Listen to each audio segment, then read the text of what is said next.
Значи, момчета, сега сериозно, много тегав риболов.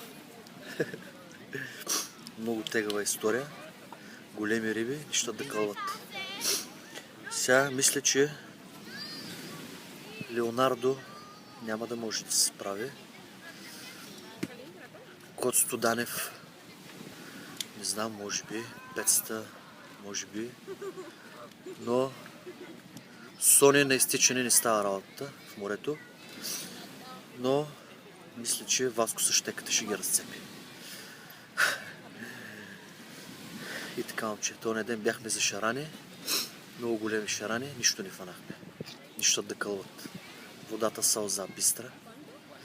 На един канал, големи приключения. Тук с Батрадо. Ето го и него.